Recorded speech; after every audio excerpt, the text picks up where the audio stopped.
the arsenal of instincts and emotions that we accumulate with time and experience. I didn't have that.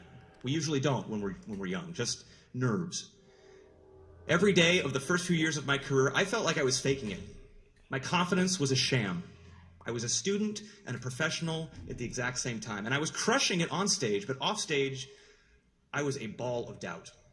I'm sure you've all felt that during the course of your time here. And you are sure to feel that when you leave, and that is natural, and it is human, and it is okay. Just plow through it. Also, top secret, one of my guilty pleasures is video games. Any gamers out there? Excellent. I play them all the time. It's like a jacuzzi for my brain. Anyway, I think in those terms. Is playing this level going to get me the XP that I need for the long game? Fill up that tank. Now, as a 37-year-old with 17 years in the business, I still face that doubt. I still get nerves. And you will too. Forever, if you're doing it right. But the difference between 37-year-old me and 17-year-old me is now I have this tool belt of experiences. I'm replacing gas tank of knowledge with tool belt of experiences. I like it a lot better. This tool belt of experiences to draw from. I've collected experiences. XP. So the next time I'm in a situation that scares me, chances are I've been through something similar by doing again and again to the best of my ability each time. Get out and do. Collect those tools. They will be very shaky the first time and the second time. But your future self will be so grateful you worked through the awkwardness, because trust me, I know it seems like I got this opportunity out of nowhere, but all I got was the sudden realization that there are no shortcuts to feeling competent at what you do. It's the work. And I wouldn't be lucky enough to stand here today if I hadn't picked up on that immediately. It's so easy to build things up in your head when you want something. I mentioned my should path was supposed to eventually lead me to Broadway, and well, turns out that the left of center decision led me there anyway. It led me to a Tony nomination last year, which I was really proud of because of how terrified I was of new tools. In rehearsal, I failed and I got up and I failed and I got up 100 times before I felt ready. And the first time I walked out in front of an audience on Broadway was one of the scariest moments of my entire life. I had built up this moment since I was a kid in my room. And I chose a risky show. It was the Broadway debut of a musical based on, get this, Tolstoy's War and Peace, that old doorstop of a novel. With a mix of rock and pop and Russian opera and avant-garde electric cello folk and on and on and on. Oh, and I was going to wear a fat suit. What could go wrong? But my gut said this is it. I loved the piece. I could have played it safe my first time out on Broadway. Oklahoma. But Dave Malloy, the creator, and Rachel Chavkin, the director, believed I could help open an unfamiliar show, an unconventional musical. They believed in me enough to take a risk on me and let me take a risk on them. Our guts were so in it. And perhaps more importantly, I believed that it would be better to fail doing something challenging, something worthwhile, something I was excited to show the world, than to succeed doing something safe, something that wouldn't actually inspire much at all. Still, when I walked out on that stage for the first time, when I opened my mouth to sing the opening notes with only my wheezing accordion to shield me and a full cast of Broadway vets and newcomers counting on me, with critics holding their notepads on their laps, snark at the ready, I was scared. But that fear was so, so good. You learn with experience that some fear is the good stuff, not all. But when the fear comes from a place of wanting to follow through with a passion, something you believe in, it's real good. When it comes to your experiences, as you enter the world with your knowledge and excitement, as you choose opportunities, always remember, if you aren't scared, be worried. It's easy to say, I know, the show opened to raves, we were ecstatic. I can say that now. But it could have fallen on its face. It could have been a huge misstep in my career, one that would have been especially painful because of the Broadway dream I had put on such a high pedestal. And let me be perfectly clear in all this humble bragging I'm doing. My failures have been plentiful and super painful. I, along with pretty much every performer, and probably every human, if we're honest, if we're not sociopaths, am thin-skinned. I've done songs and albums that I put my heart into, but for some reason just didn't connect.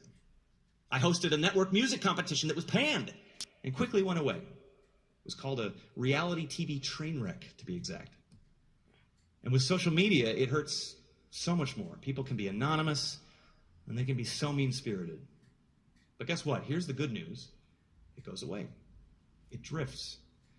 The good news is people won't really pay as much attention to your missteps as you do, especially if they were in the name of moving forward and growth. You will make them, and you will be challenged to pick yourself up when you do. Please do it. Because when you do, something great that connects and affects people positively, that sticks way longer, way deeper than any slip-ups. I'm here today because of those things, not the train wreck.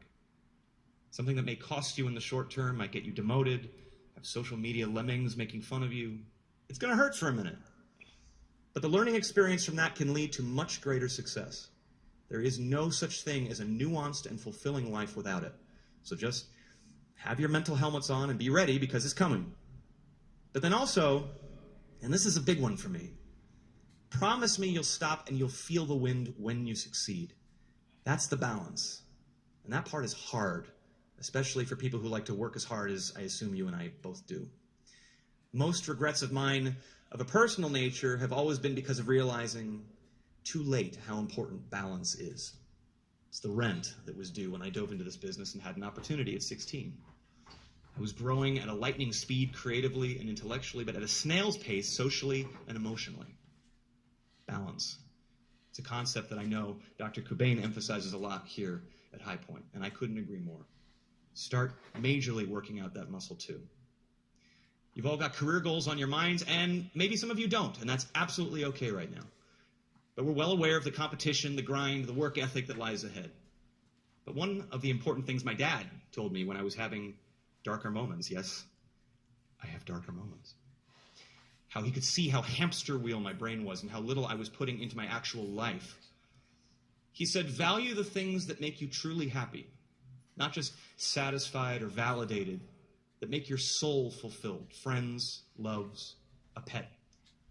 And he was so right.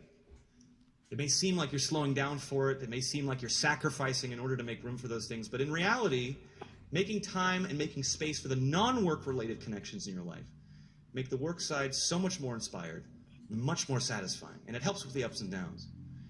You can get so caught up in the peaks and the valleys. Whatever's happening in your life now is the best thing that ever happened or the worst thing. It's important to cultivate your circle offline. Not 500 Facebook friends, but the 5 people you would invite to dinner. That is so important. Many of them are sitting near you today, and will be close forever. I missed out on that part. And learning what I'm telling you a little too late. I was thrown into the professional stuff so fast, so early, the rest of it fell by the wayside. You have me beat on that one. And as I said, I do really envy you for that. But look at your closest friends with whom you share this day.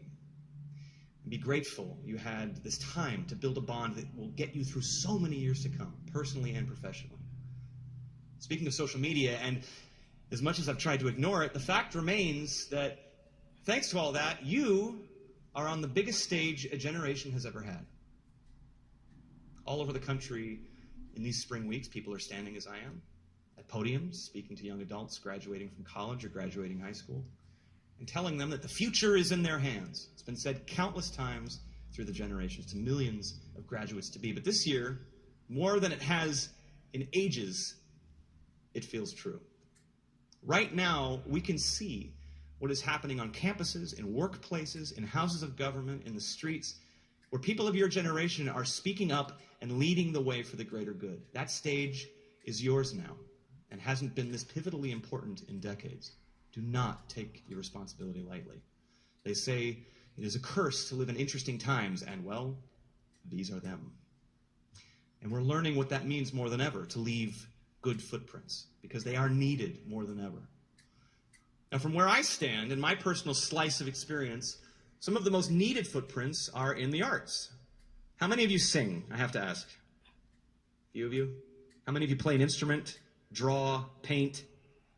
How many of you act or write poetry, make stories, films, or program those cursed video games? Anybody? Now, how many of you love music, love movies and novels and paintings in your life to keep you ticking and fighting the good fight? All of us. Our world is scary enough with art. Imagine it without it. Art helps us make sense of our world and of our lives. It gives us ways to express things we can't in any other way. And on the other side, to experience things in ways we otherwise couldn't. As an artist and as a human, it is my responsibility to make a better world, not just through art, but for art. I've been so fortunate. My life, the choices I've made, have given me the opportunity to pay that back and to pay it forward. Find Your Light. That's the name of my arts education foundation that I started 5 or 6 years ago, just for that reason. And it brings me to a true point of happiness you all should strive for outside these walls: altruism, selflessness, and the reward of sharing your good fortune with others. What I learned is that we know now that students with a solid arts education program do better than those without. When arts education is introduced or improved in schools that have been lacking, graduation rates go up. And we know that low-income and minority students have much less access to arts education than others do. So with Find Your Light, we're supporting programs in schools, supporting campaigns to boost arts education nationally. And these have been some of the most meaningful times in my career, going into schools, working with students. It's great.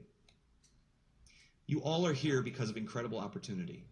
Make sure giving back is a big part of your life going forward. I'm not going to pressure you to go check out our foundation's website, but you can if you wish. But find a cause that you're passionate about, like I have been with arts education. Make time to do that too. It will give back to you in ways you have no idea. It's truly a win-win. And if every graduate across the globe chose one thing philanthropically, we would all be spoiled by what we're capable of. Of all the people who have helped me and pushed me to do just that, the ones most responsible for this are my parents.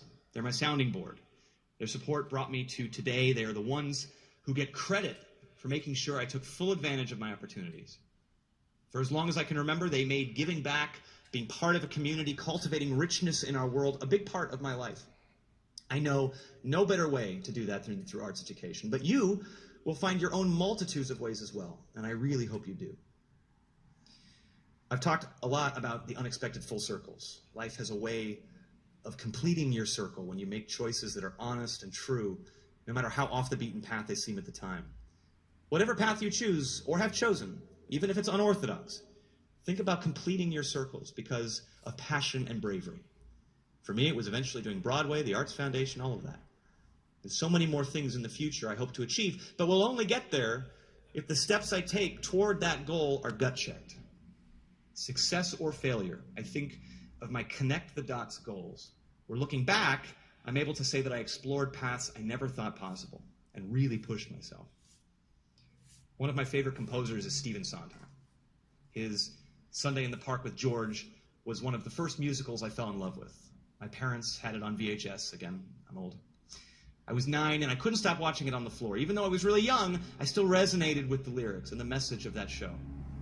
One lyric in particular rings so true, and especially to your moment today. I'll sing it, if that's okay. So, at Stephanie Roberts 18, here you go. Stop worrying where you're going, move on. If you can know where you're going, you've gone. Just keep moving on.